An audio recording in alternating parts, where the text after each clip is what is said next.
É uma alegria para nós poder compartilhar dessas experiências no campo com os irmãos. Vamos guardar algumas surpresas para vocês, um pouquinho mais para o final do nosso culto. A gente vai poder abrir aqui um tempo com os irmãos para a gente poder falar algumas coisas.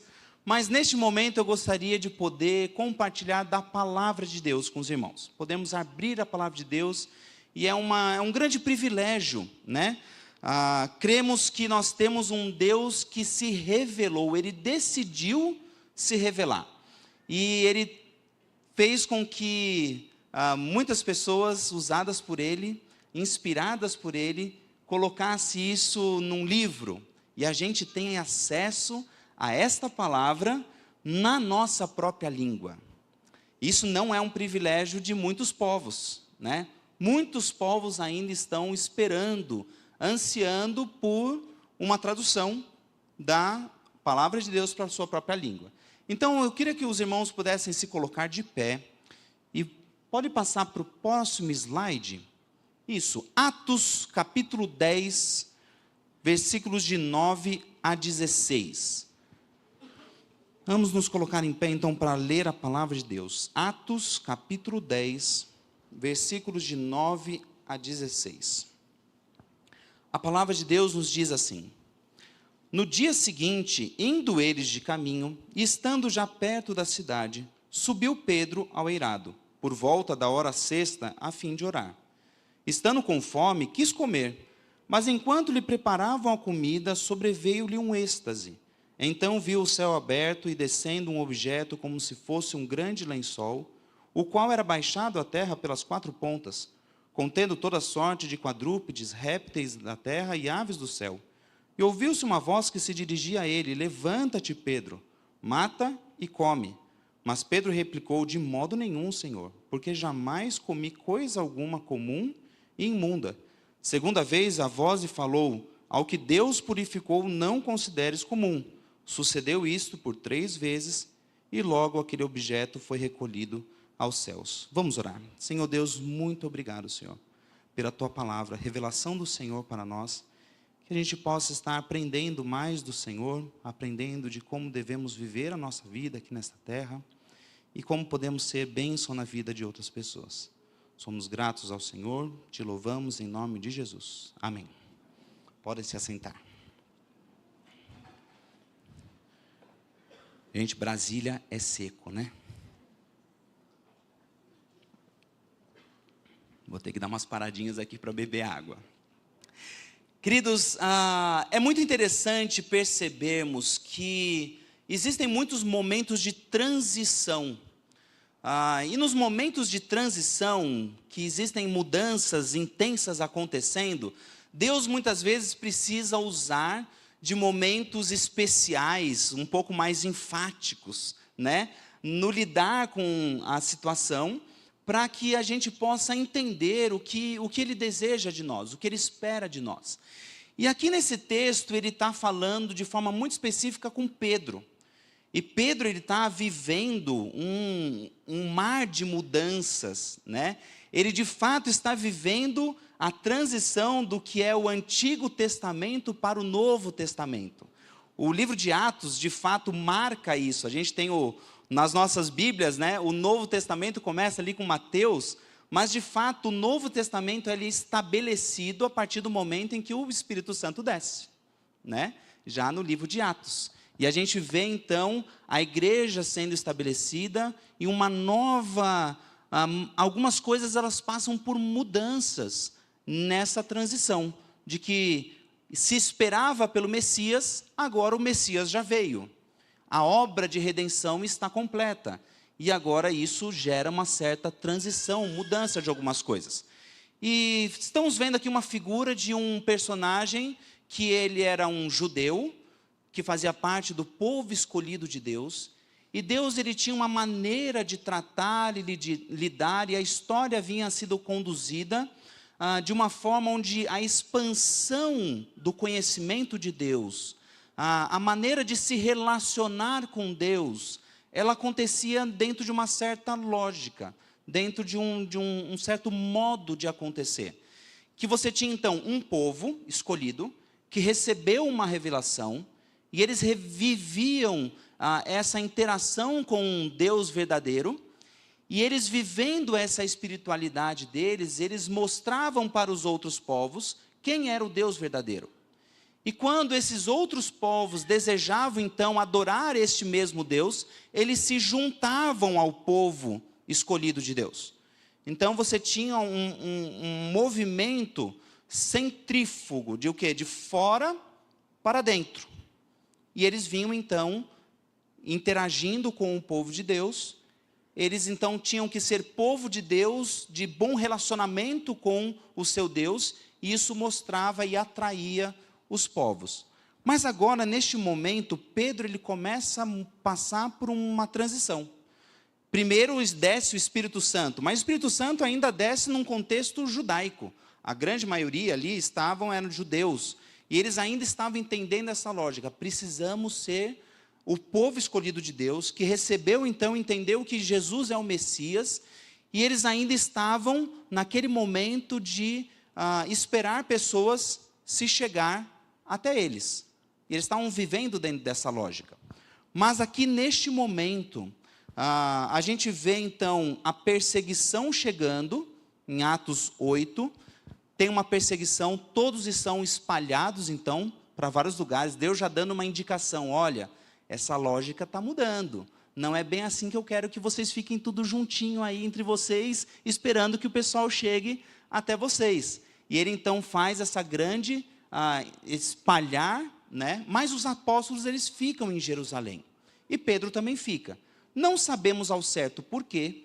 Neste episódio aqui do capítulo 10, Pedro está numa outra cidade, ele está na cidade de Jope, uma cidade litorânea, na casa de Simão, o curtidor.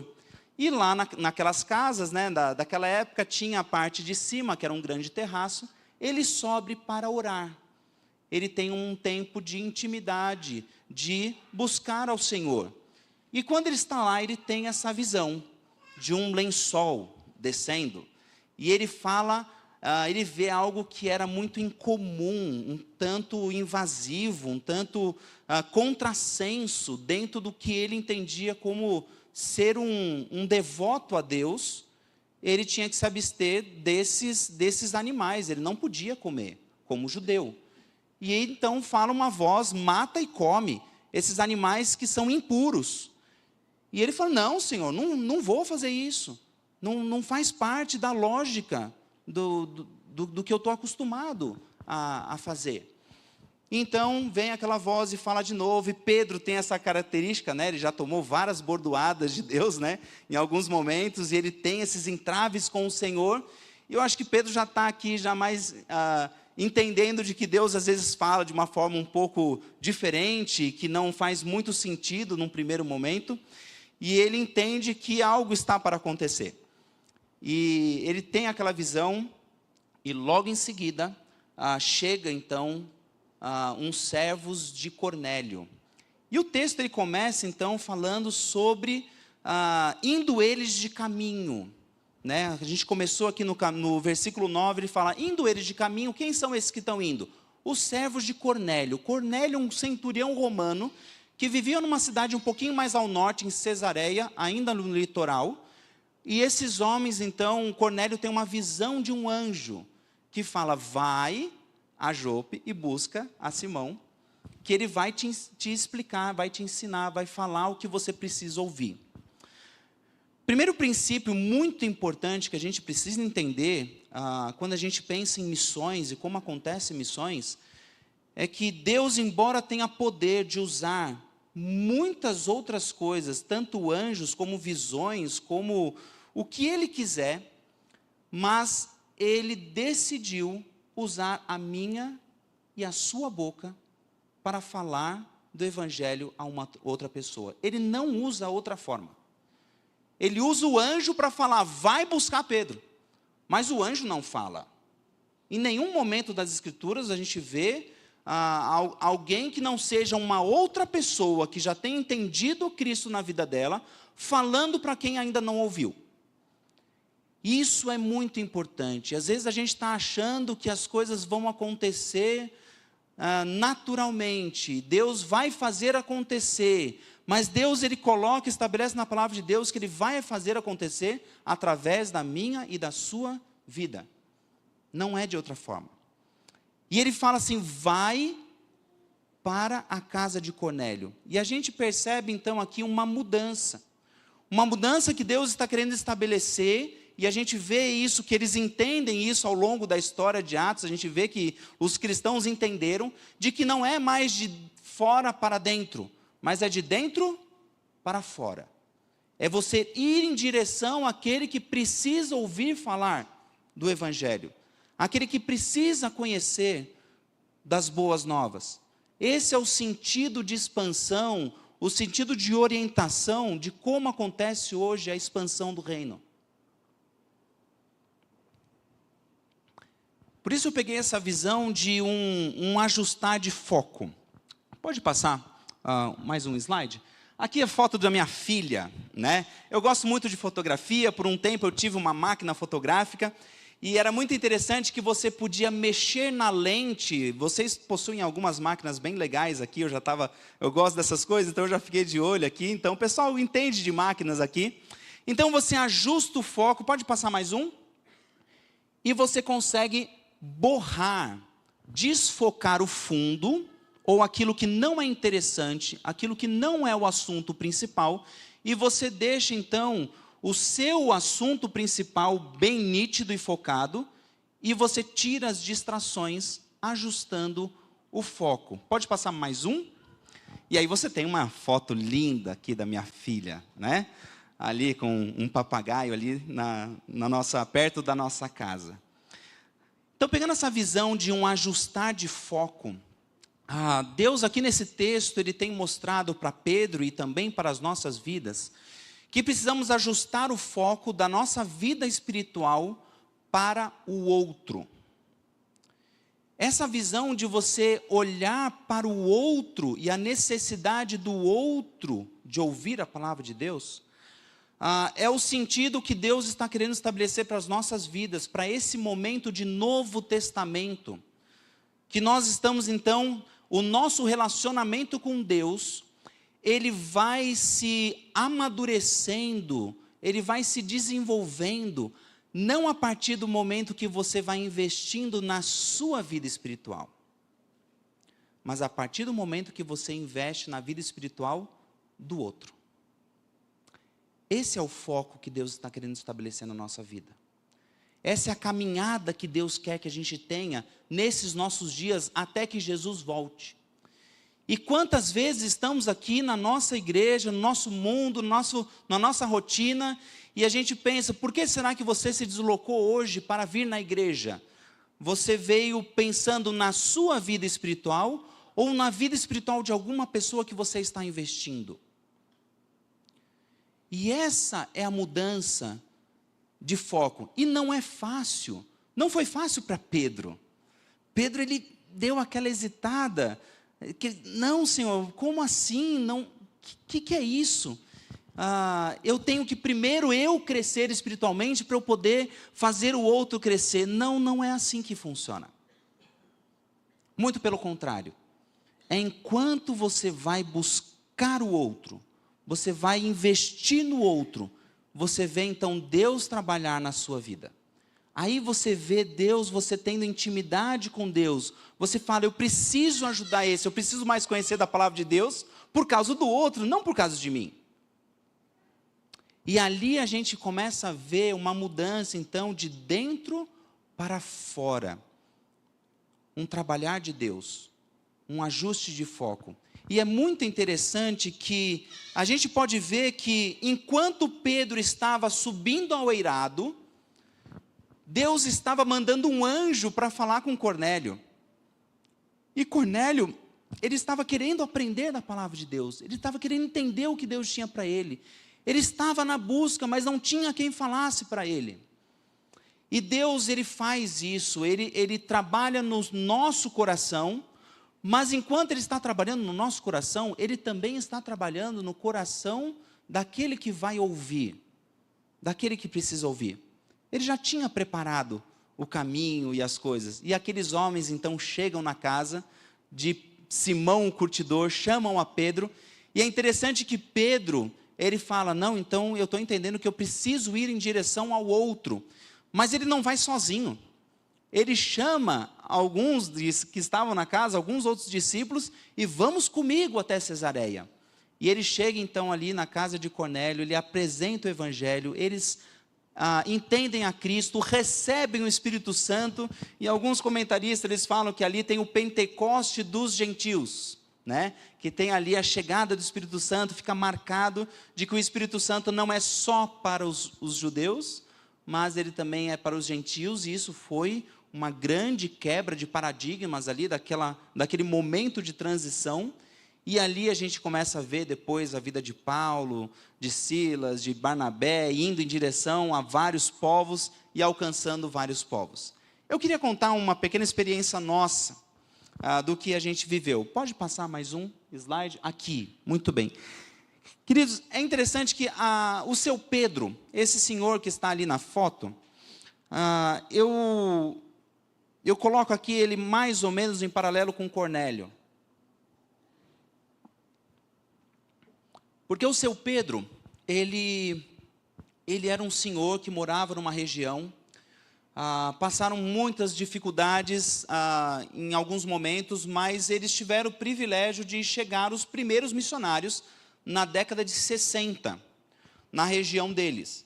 E eles começaram a aprender da palavra de Deus, esse missionário começou a traduzir a palavra de Deus, e ao longo dos anos chegaram outros missionários, que começaram então a ensinar eles a ler e escrever na própria língua, porque o primeiro missionário começou a grafar a língua, não existia escrita, e ele então foi um trabalho linguístico de escutar os sons, colocar representações gráficas, montar um alfabeto que seja parecido com o português, né, que é o que vocês viram ali na música, o mais parecido possível, e ele estava no processo de tradução, mas ele precisava de alguém que ajudasse ele a ensinar o povo a ler e escrever.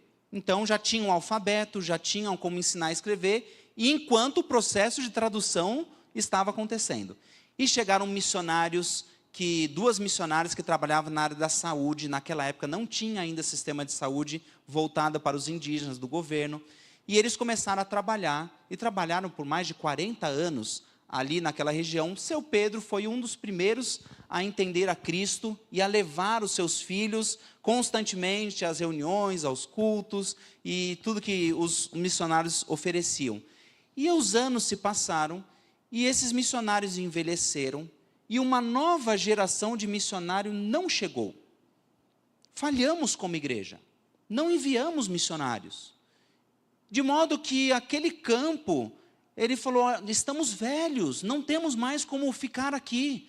É um lugar difícil, longe, de avião, tem muito desgaste.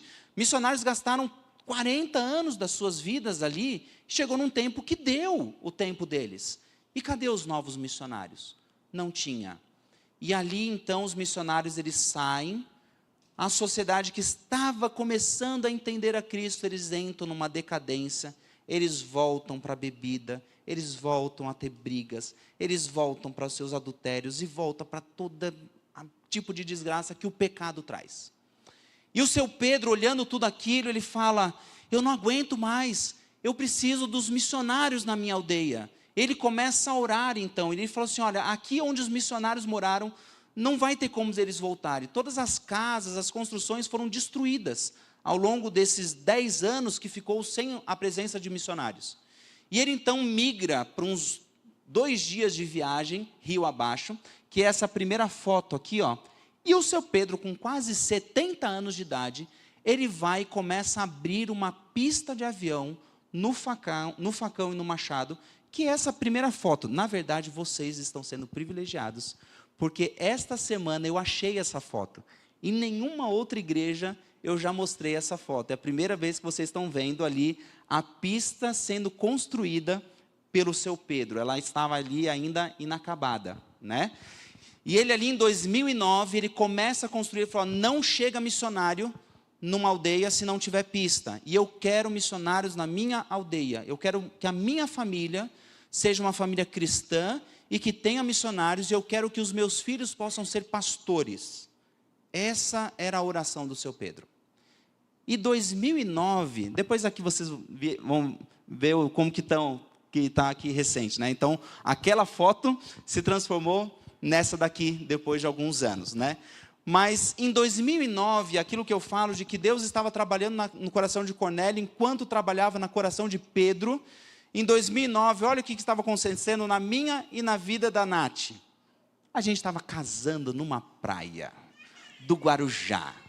Eu formado como dentista, trabalhando, a Nathalie terminando o seu curso de enfermagem, a gente tendo uma carreira e um ministério, a gente já tinha feito seminário, estudado a Bíblia, servia na igreja local como líderes de jovens, e estávamos lá na nossa vida, no litoral de São Paulo, e Deus começando a trabalhar, incomodar o nosso coração. E mal sabíamos nós, que o seu Pedro estava construindo uma pista de avião lá na selva amazônica.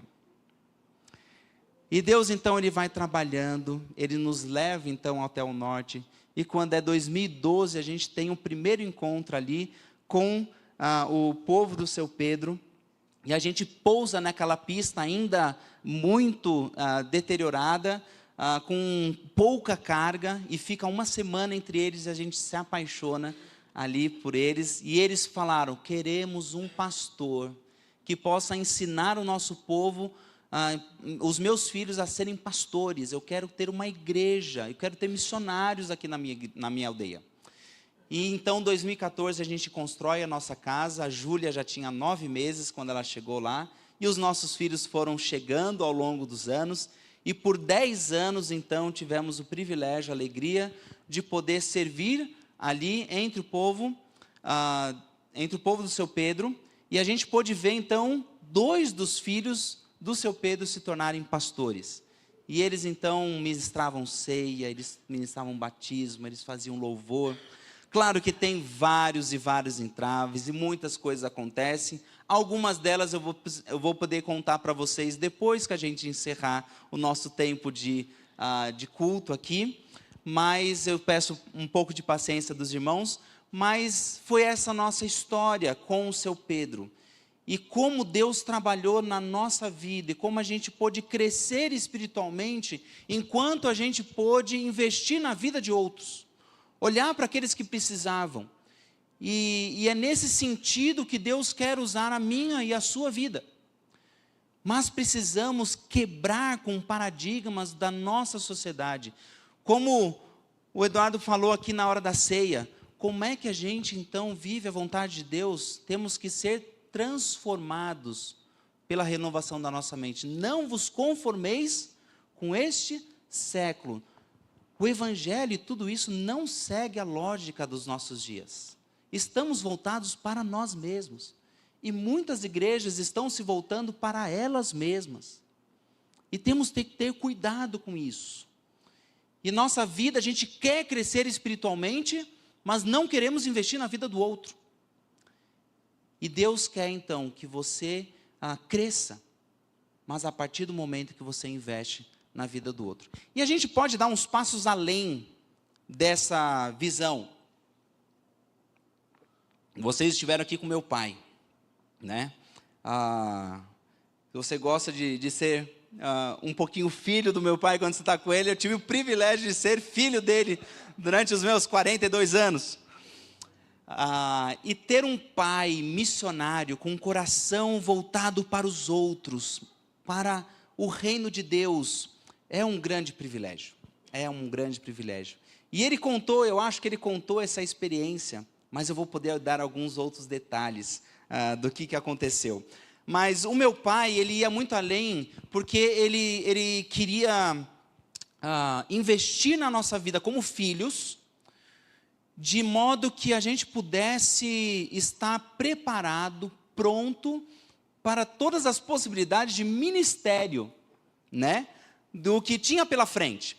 E eu lembro então, meu pai, ele é professor de educação física, além de ser engenheiro, e ele tinha uma academia, né, essa primeira foto é na academia de Aprenda a Nadar dele, numa piscininha de 10 metros, né?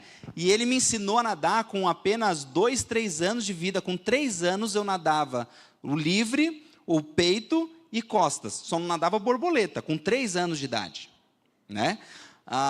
E ele me deixou, então ele falava, não, você vai fazer natação, natação é importante para a vida, importante para a saúde. E eu já estava adolescente e participava de competições, ganhava medalhas, e eu não gostava daquele, né? Eu não tinha tanto interesse, eu não era muito competitivo. Mas porque meu pai sempre incentivava e colocava a gente, então eu já estava aqui, ó, eu já estava com 17 anos aqui nessa foto. Participei de várias competições no estado de São Paulo também, depois de um tempo, em Roraima. E eu perguntava para o meu pai, eu falei assim, pai, por que você incentiva tanto nadar e nadar num nível, né, assim, quase que olímpico, né? Não cheguei a isso, mas era sempre bem incentivado e ele sempre falava para mim, Serginho, porque um dia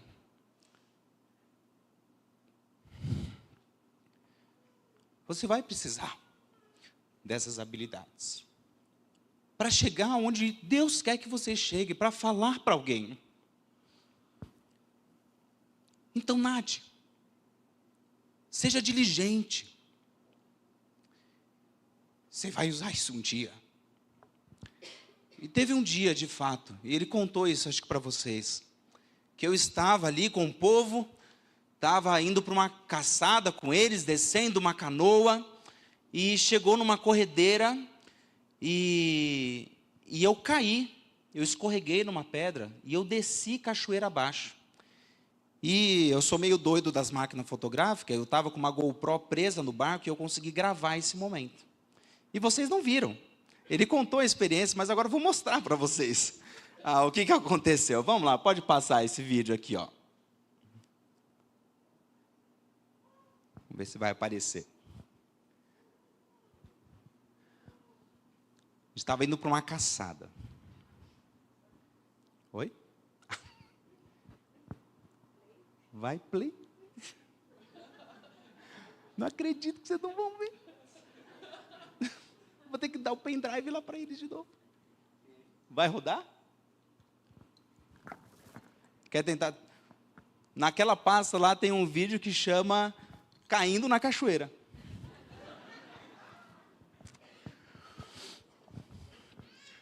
Mas nesse momento, né, da minha vida, claro que o vídeo vai ser um a mais aí, se der certo, mas eu de fato vi, aqui ó,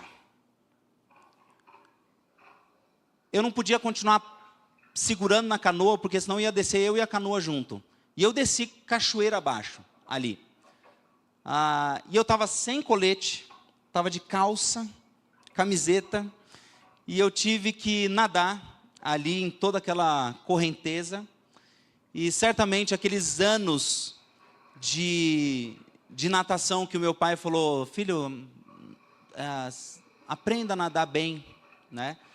E ali foi a essa região aí, essa parte aí que eu passei cachoeira abaixo.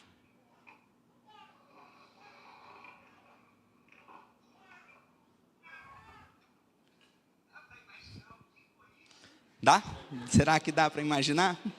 Bom, eu pude mostrar para vocês.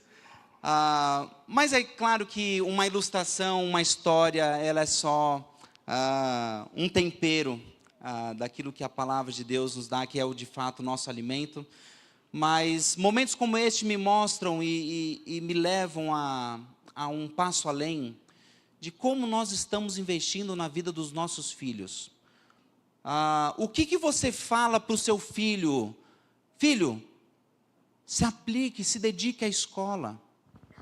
Faça o seu treino de futebol, faça o seu treino de natação, faça um inglês, aprenda uma outra língua. Por quê? Qual é a razão que você diz para o seu filho? Por que você quer que ele invista nessas coisas? O nosso mundo vai dizer o quê? Porque o mercado de trabalho, ele é intenso, ele é difícil, você precisa conseguir ter uma boa carreira promissora, passar num concurso público, passar numa boa faculdade, ter um bom emprego, senão você não vai conseguir chegar lá. E não é essa a razão que a gente tem que fazer os nossos filhos se empenhar e se dedicar na vida deles. Mas é o reino de Deus. Buscai, pois, em primeiro lugar, o reino de Deus e a sua justiça. e as demais coisas vos serão acrescentadas. O fato do meu pai me incentivar e me motivar o tempo todo a missões, a olhar para o outro, a necessidade do crescimento espiritual dos povos, não me privou o fato de estudar e fazer uma faculdade de odontologia, fazer um mestrado em saúde coletiva e depois ter uma vida profissional. Eu trabalhei por alguns anos como dentista, mas aquela chama de missões colocada pela palavra de Deus, pela igreja e muito claro pelo meu pai, sem nunca me obrigar a nada, mas sempre me motivar a viver uma vida agradável a Deus, porque os outros precisavam ouvir. Isso me levou a estar no campo, levou a conduzir minha família, estar com os filhos e a gente poder viver essa vida abençoada, um privilégio do Senhor. É privilégio nosso. Enquanto fazemos isso, temos então a alegria de estar fazendo junto com o nosso Pai Celeste aquilo que Ele já disse, que é a coisa mais, a prioridade do que Deus coloca. Eu quero que todos sejam salvos. Venha fazer isso junto comigo. E a gente fala, nossa, mas eu preciso ir para os índios, eu preciso ir lá para outro lugar. Não, começa aqui, porque missões começa onde você está e termina onde Deus quiser. Mas ela começa aqui. Como está o seu vizinho? Como está o seu colega de trabalho? Quantas vezes você já apresentou a ele o Evangelho? Quantas vezes você já fez um convite para um tempo da igreja? Quantas vezes você olhou para a vida espiritual dele e falou assim, como que eu faço essa pessoa crescer espiritualmente? E você então começa a buscar, se empenhar, dedicar, estudar a palavra de Deus, aprender e ler livros, porque você está olhando para uma outra pessoa, e eu preciso entender as necessidades daquele ali, ó. Foque, coloque um alvo, estabeleça metas, para que a gente possa expandir o reino de Deus. E eu vou dizer para vocês, o campo missionário, daqui até a volta de Cristo, ele só vai piorar. Se a gente acha que o campo missionário está difícil, os seus filhos vão pegar mais difícil ainda. Por isso vocês precisam preparar eles mais ainda. Porque não teremos uma futura geração de missionários se não começarmos a investir na vida dos nossos filhos. Eles serão missionários lá, igual eu e a Nathalie? Não sei. Mas é nosso dever, como pais, prepará-los, treiná-los, motivá-los com as motivações corretas da palavra de Deus. Amém?